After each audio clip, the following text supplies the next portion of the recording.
बच्चों, आज आपको व्याकरण के अंतर्गत मैं कारक पढ़ाने जा रही हूँ। सबसे पहले तो आपको ये जानना होगा कि कारक है क्या। संज्ञा सर्वनाम के जिस रूप से उसका संबंध वाक्य के अन्य शब्दों से जाना जाए उसे कारक कहते हैं। कारक के 8 प्रकार के होते हैं और इनके लिए जो चिन्ह निर्धारित किए गए हैं वे विभक्ति कहलाते हैं। सबसे पहला कारक जो है वो कर्ता कारक है। क्रिया को करने वाला ही कार्यकर्ता कहलाता है, अर्थात कार्य को संपन्न करने वाला कर्ता कारक कहलाता है। इसका चिन्ह है ने।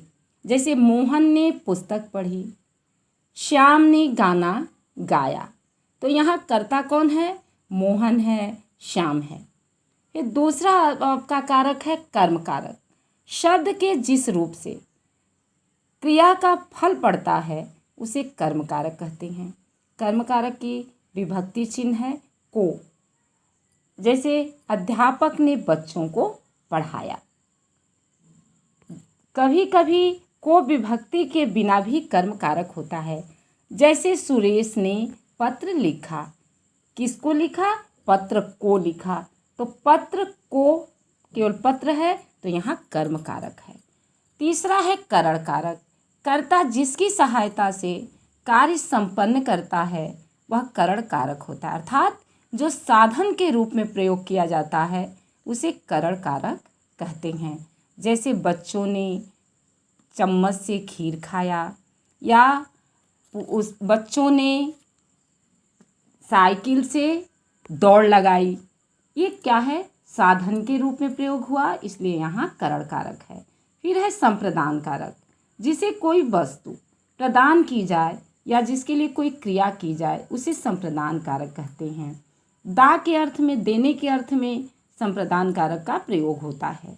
हमने गरीबों को वस्त्र दिए, गरीबों को यहाँ पर संप्रदान कारक है।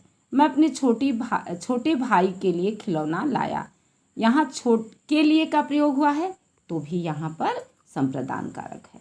फिर है अपादान कारक। संज्ञा और सर्वनाम के जिस रूप से अलग होने का भाव प्रकट हो उसे अपादान कारक कहते हैं। जैसे वृक्ष से पत्ते गिरते हैं, वृक्ष से पत्ते गिरते हैं, तो पत्ते वृक्ष से अलग होने का दर्शा रहे हैं तो यहाँ पर अपादान कारक है। बच्चा छत से गिरा, तो यहाँ छत और बच्चा का गिरने का अलगाव प्रदर्शित हो रहा है, इसलिए यहाँ पर अपादान कारक है। फिर है संबंध कारक। शब्द के जिस रूप से किसी व्यक्ति या वस्तु का संबंध किसी दूसरे व्यक्ति या वस्तु के साथ जाना जाए उसे संबंध कारक कहते हैं।